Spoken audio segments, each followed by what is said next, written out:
Catch a wave and you're sitting on top of the world. Great harmonies. Oh, yeah. Don't be afraid to try the greatest sport. Can you hear the piano? Yeah. But it's just meant to be like the rhythm guitars. It's just augmenting the rhythm guitars, makes everything thick. There was Maureen's harp. Right here, stop it for just 1 second. All right, everybody, welcome back to the In My Beach Boys Room podcast. I am Adam Schreiner. I am sitting here with Matthew Hartz, and we are trucking right along through the first couple albums of the Beach Boys and doing a little album analysis. Today, we're talking about Surfer Girl. We're going to get into all that. Real quick, though, as always, please like, subscribe, vote us. I don't know, do whatever you got to do to bring attention to our podcast, whether it's on YouTube, Instagram, whatever platform, social media thing you want to use. We mainly use YouTube, Facebook, and Instagram.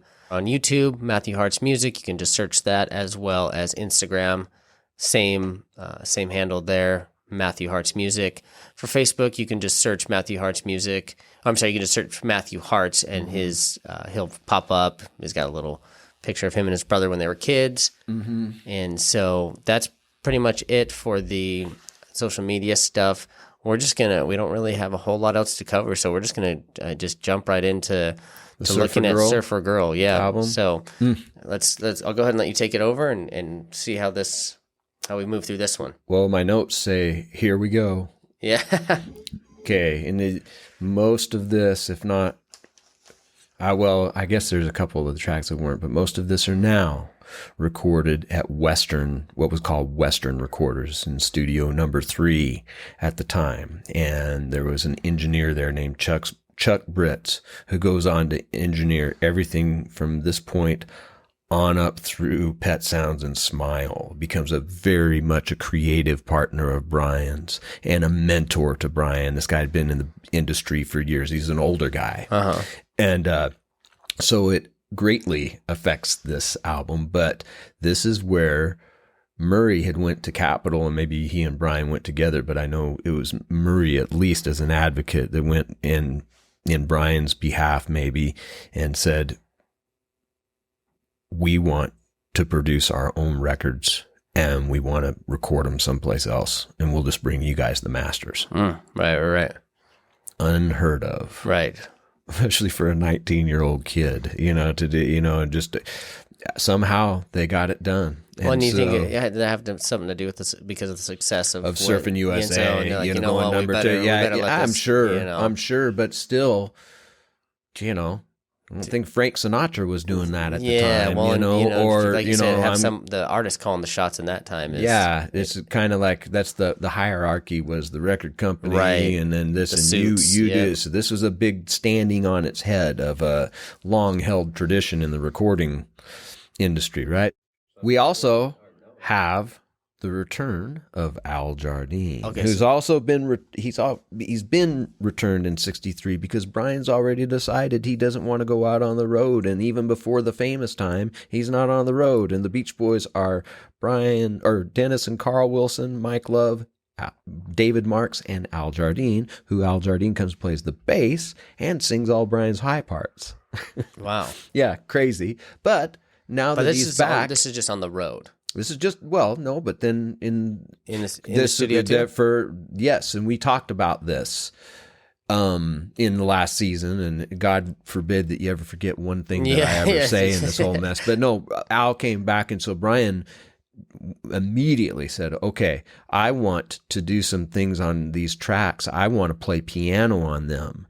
And Al, so you can come in and you can play the bass on the tracks. I'll play piano, and then we'll have Carl and David on the guitars, Dennis on the drums, so it's a bigger band, and you got the piano in there thickening up the rhythm tracks on like the fast tunes. Like when I was a little kid, I knew there was something different about Catch a Wave and some of those tunes, but I didn't know enough to there's a piano subtly mixed into the rhythm bed just so you can kind of know it's there. Yeah. That was the forward thinking of Brian at the time, Yeah, well, and I one thing that I wrote down just like as a kind of a overview of the whole album was that, you start to hear more instruments, and even it even feels like it's a little more produced. Well, as there's some tracks that have a lot of extra people on it, and we'll get into that. Okay. But the lineup is 6 Beach Boys here. Okay. David Marks and Al Jardine to the Wilson brothers and Mike. And so you got that, plus Mike's sister, Maureen, makes a cameo on Catch a Wave and In My Room, I think, with the harp. So that's Mike's sister playing that harp. And then it's been documented that Audrey is doing some of the organ work on this album. Oh. So Beach Boys' mom again is showing up, and she's playing some of the organ parts. I think I'm not exactly sure which exactly, so I won't hypothesize on some of that. But there's also a thickening of the vocal thing because Al's come back to the fold, and Al is an awesome singer, right. And that's why they got together in the first place, is they're singing, and so that Murray was really excited about that. He knew that it was going to bring more to the vocals when Al got back. So let's keep all that in mind as we go through the tracks. Now let's talk about this new Surfer Girl.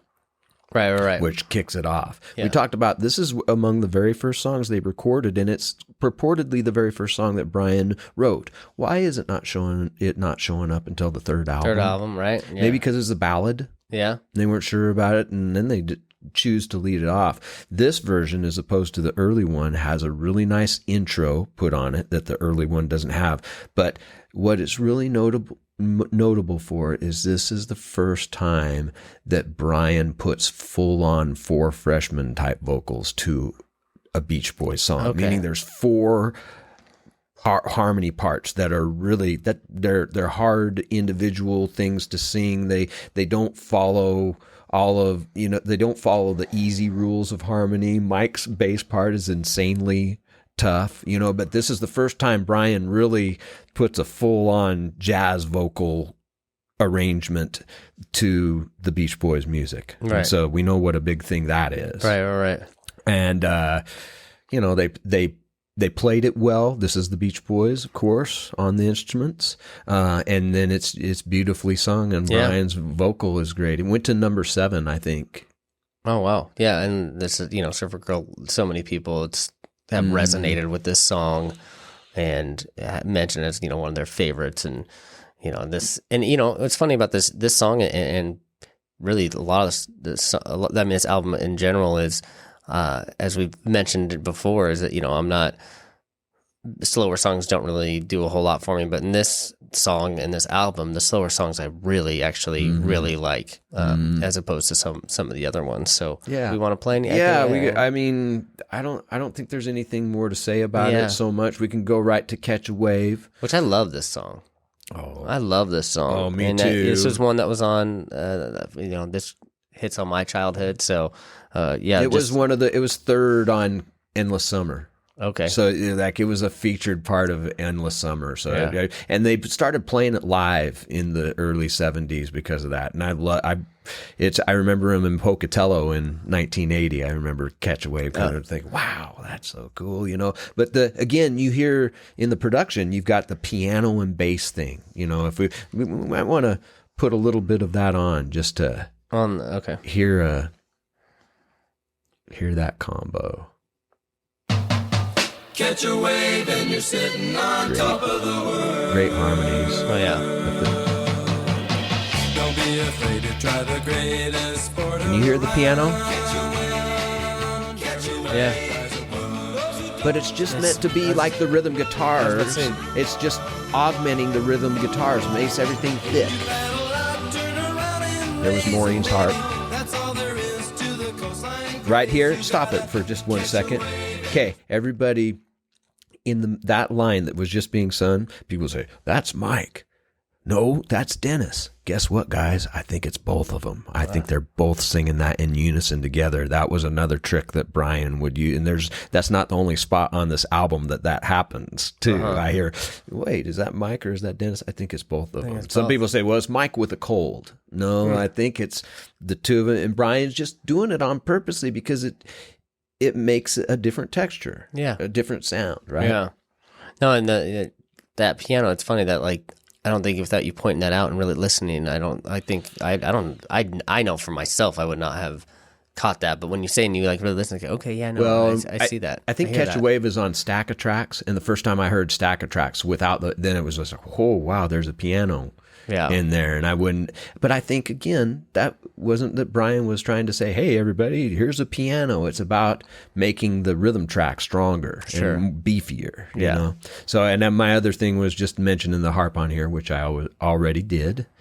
Then we go into also the chord changes on this, another pure punk rock tune, especially some of the chord changes, and I should show a little bit of that, especially in the hook. A. Catch a wave and you're sitting on top of the world. That's just a curve. If you were to hear that out of context, you'd say that is straight up punk rock, and with the crazy chord changes, unorthodox changes of punk rock. Right. But I just feel like, Brian's thing was the blueprint for all of that. Yeah. So then moving along, Surfer Moon. Surfer Moon. Never heard this one before. This was a slower one that I liked. Yeah. It has kind of to me, it kind of had a cinematic feel to Well, it. he had recorded it. This was one of his outside productions he did for a guy named Bob and Sherry. They were a vocal duo, but Bob Norberg was a friend of his, and he helped co-write this. And there's an earlier version of Bob and Sherry doing this, and actually it came out on a independent label. I think real small LA label. So it had come out, but Brian wanted to do it again in context of the Beach Boys. But this is a Brian Wilson solo record. Even the harmony being sung on here is just Brian. So also, I think the Beach Boys are on the basic track, but this is the first time that we have a full-on string section. There's an orchestra playing here. That's why you're hearing the extra stuff, and it's got the cinematic feel because there's violins and stuff going on. And it, as a matter of fact, it opens and the violins are playing pizzicato. They're going boom, boom, boom, not with the bow, but they're playing boom, boom, boom, boom, boom, boom, boom. Let's play a little bit of Surfer Moon.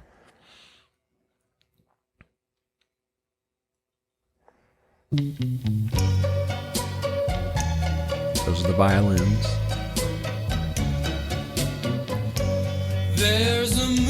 Yeah, so it is the Beach Boys plus that string section. Yeah, I love this song. This is a good It's song. beauty. Yeah, it's fantastic. And then you go from that.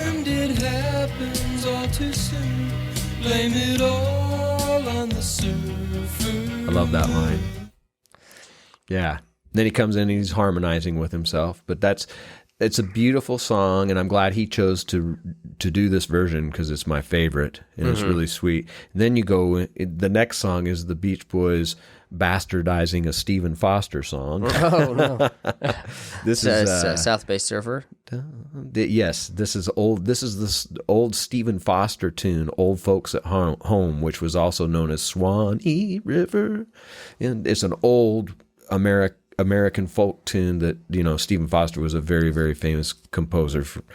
Not going to get into that, but Brian was actually working on a version of this with the Honeys, his wife and girl, and it was called "Surfing Down the Swanee River." So it was already a lyrical rewrite of the Stephen Foster tune, but then I guess they needed material, so they decided to do it in unison. Just sing it in unison. I don't know if there's any harmonies, on this at all, but it's David Sanger, the drummer for Asleep at the Wheel, for so many years we were talking about this album on the bus the other day, and he goes, that album's got just fantastic stuff on it, and then it's got pure shit. and I've always kind of liked the tough attitude of this South Bay Surfer thing. And it's kind of almost there's a couple tunes on here which are shout outs to other surfers or other people, and but anyway, it was funny to hear him say that. It's not real notable, although Al gets a co-writing credit on it. Just there you go, South Bay Surfer. Yeah. So Rocking Surfer, which is just instrumentals. It's an instrumental, but it's a cool tune. I think it's and a Beach Boy Yeah, deal? I think that Brian gets credit on both of the instrumentals on here. in some ways it's a standard form. This one's a little bit different though, and I'll tell you what, I think it's Brian on the organ, but the organ part is just sick. Yeah. It is so edgy, and the voicings he's using it's just 2-note chords that he's using coming down, but they're the note choices he makes. It is so cool. It's it could be Audrey, but I think the style that Brian's playing, I think it is probably Brian on the organ. And then in the very end, there's a cool modulate. Actually, there might be what would be considered other modulations in the tune too. It's a cool rocking little deal. Yeah. And then we get to this is the Little Deuce Coupe was the B-side of Surfer Girl, I think. and, like that starts the B-side. Well, no, of the single. Oh, I see. So now I think Little Deuce Coupe maybe ends the first side. Okay. Well, again, Hartz. Yes. You got the Rocking Surfer, and then Little Deuce Coupe ends the first side. Which Little Deuce Coupe one of my favorites of all time. Right. That is one of the ones that just never gets old. So what we have here is the first example of Brian using the shuffle. Dum, dum, dum, dum, dum, dum, dum, that shows up in Help Me Rhonda, Help Me Ron, and Wouldn't It Be Nice, and everything. This is the first time Brian used a shuffle. Dum, dum, dum, dum, dum, dum, dum, dum. And for years, it was thought that this is the part where Brian had to break Dennis's heart and use another drummer because Dennis couldn't play the shuffle beat, and it was one of the first times Hal Blaine came in of the Wrecking Crew. Well, most people, and I was even watching, I think one of Adam Marsland's deals not too long ago. It's two drummers on here. Dennis is on here too. Oh, really? And Hal is either playing another kid or augmenting Dennis somehow. But again, where a lot of even the experts weren't wanting to give Dennis credit on this one.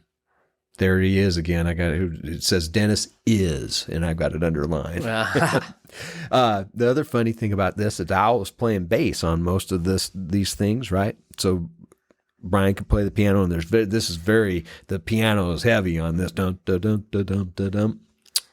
But Al says that this is one he did not play bass on, that he had to subcontract the bass duties to a young Carl Wilson because the bass part was way too hard for him. Really? So he had to get the kid. Really? So then I guess Al went and played rhythm guitar and Carl played the bass part. So then we have kind of a mix of the Beach Boys switching instruments, which always a lot of that happens. Yeah. There's a lot of Carl bass on the early records and stuff. I guess I should say a lot. Difficulty of what's going on is because because of the shuffle type. Probably the shuffle thing, but there was a little bit of more dimension to the bass line too that made it just where it, probably the rhythmic aspect of it more than anything. But, right. I read that quote from Al not too long ago. They said, "Yeah, that was Carl on the bass because it was too hard for me." Yeah, wow, that's cool. And then we did that cover of, and that's another Roger Christian tune. I don't know if we've mentioned him in this episode, but this is the disc jockey that this is one of his and Brian's more famous tunes for sure. Yeah. And I love the lyrics on this. She's got a competition clutch with a 4 on the floor, and she purrs like a kitten to the lake. Yeah. It's got great alliteration to it. Yeah, one of my favorites of all time, without question. And then opening side 2 comes the classic. Yeah, the In My Room. Yeah.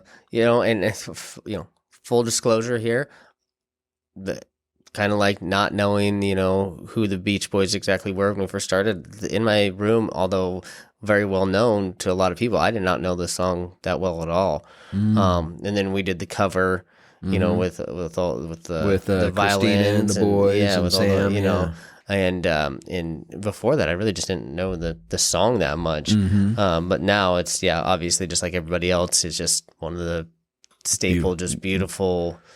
Just a beautiful, fits into that category of a slower song that I don't necessarily like, but this one, it's just, I love it. Well, this is it's another one of Brian's 6/8 ballads from just a nerd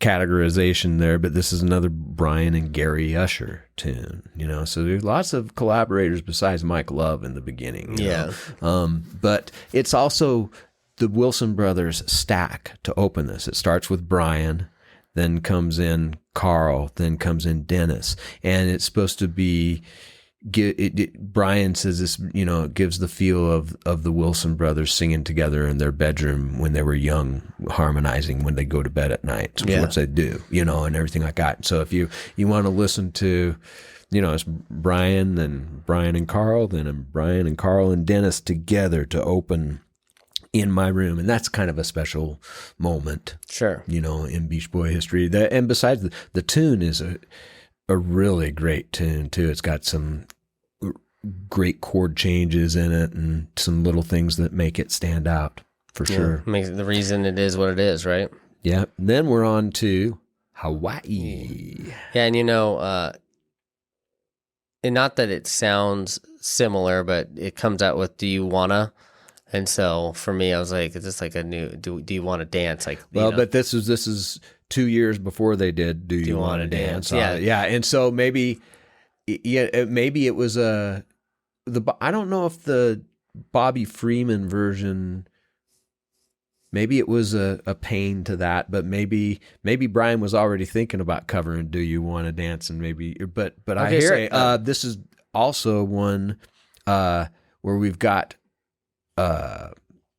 Seems like to me there might be Mike and Dennis singing in here. This is the other one where I don't know what town you're from, but don't tell me that you got bigger waves. I was thinking some of those sections. It sounds like Dennis is singing to me. But I want to play that because I kind of want to hear that now. Okay, because I know what you're talking about in the other song, but not necessarily this one. Do you wanna go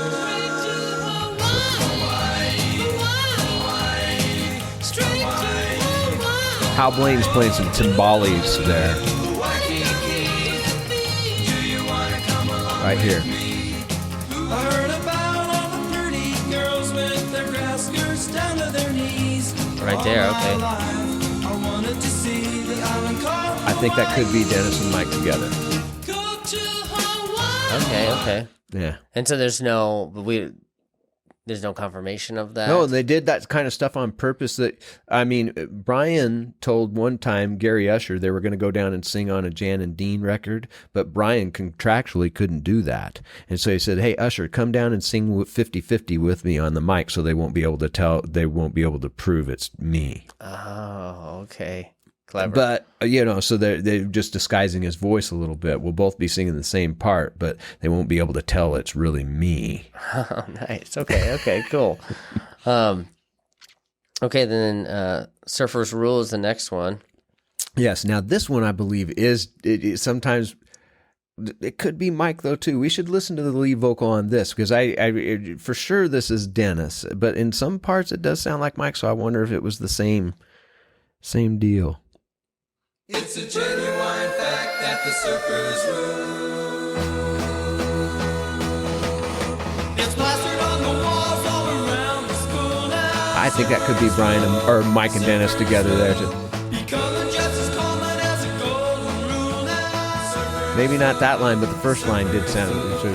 Take it or leave it. Anyway, this is probably one of the more inconsequential tunes on the album, but the thing that's cool about it is they call out the Four Seasons, this is before the Beatles. This was the Beach Boys' main East Coast competitors. Yeah. Were the Four Seasons. Mm-hmm. And so you hear that ending on this tune where they go, "Four seasons, you better believe it." 4 seasons, like, yeah, here we are, kind of. Yeah. So there's a little bit of that element here, which is kind of fun. Yeah. You don't see that again after this record. Yeah. Our Car Club, is this is this a completely original song here? Yes, this is a Brian and Mike tune. He was working on it with the Honeys, and it was called Rabbit's Foot.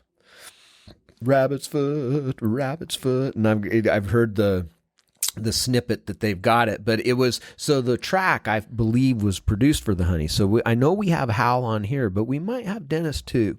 This is Steve Douglas shows up on saxophone here, so this is a little bit different cast of characters. I think Carl's on here, but this is augmented by a few of these guys that Jan Barry was using and Phil Spector was using. This has a quote from a current, at the time, song by Herbie Hancock. It was called Watermelon Man. It's kind of some of the horn lines mimic that, and I remember that being pointed out to me. I go, oh yeah, very cool. It's a real cool tune, kind of an underground album cut. Shows up again in the Little Deuce Coupe album just because it's a cartoon. But it's a tune with dimension that some people like and some people aren't real hot on. Yeah. Yeah, I thought it was cool. I thought it was really cool. I love it a lot. Then moving to Your Summer Dream. Ooh. You know, and this is another one that it's slow and I like it, you know? Like, it's, you know, this, we talked about Surfer Girl being the first where they brought in the full-on 4 freshman harmonies.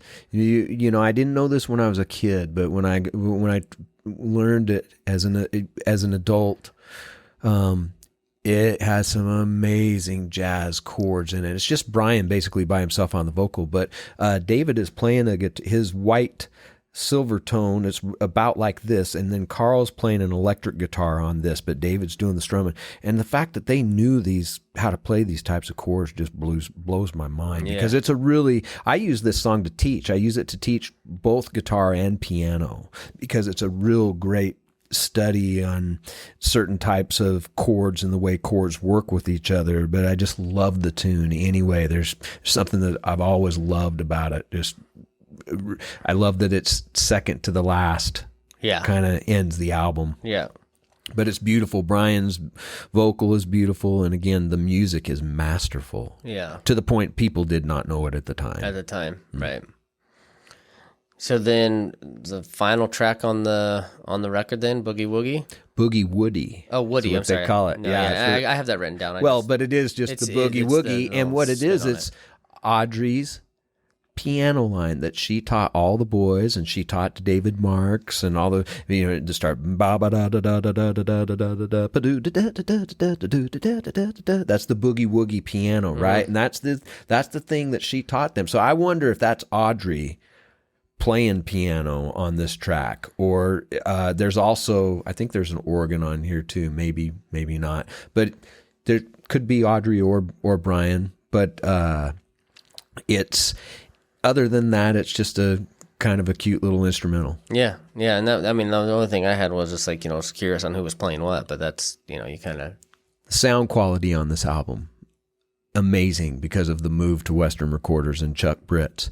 The production quality because of Brian giving full reins. Something I noted right away, yeah. The arrangements are more dense. Brian is growing another leap. The Surfer Girl albums, it's just, you take the early stuff, then that Surfing Safari album, and then Surfing USA and Surfer Girl. We've got nothing but a ladder going this way right now, and we're just barely into 63. Yeah, and the development that you already can see and hear, especially when you go through them, how we're going through them, and you can, back to back, and really hear that the growth. That's why I was so excited to do this tranche of albums with you, especially after going through and you showing me what a critical ear you were going to have listening to those 70s things, especially as I thought, man, it's gonna be fun to go through the 60s albums, because it's almost like a different band. Yeah, seriously, no, it really is.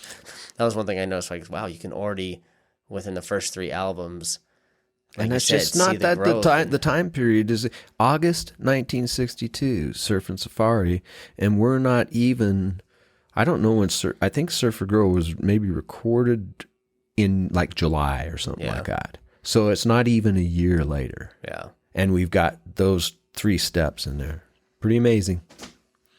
Okay, so that was, we had this, really what we had here is we were able to knock out a couple podcasts while you were in town, and you'll be taking off again. And pretty soon. Whenever we do get back on the ball here, what we're looking at. We're going to be doing the Little Deuce Coupe album, but we're gonna spoiler alert, my brother, who we've name checked only about 8,500 times in this thing, my brother John Hartz has agreed to do that episode. This was one of our big albums growing up, and we're gonna be able to talk about some of his and my early Beach Boy stuff and the Wilson Project stuff. Yeah, and I mean, and you guys had your Wilson Project. That's my Beach Boy life was with John. With it, yeah. You look around, it's funny.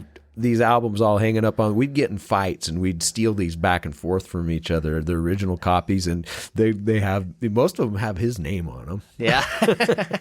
That's pretty funny. Yeah, so we'll get John in here, and if there's one thing I've noticed with John is you guys are brothers. And, you guys, It's fun. you don't hold back on each other, and so it'll be cool to get fun. That's for sure.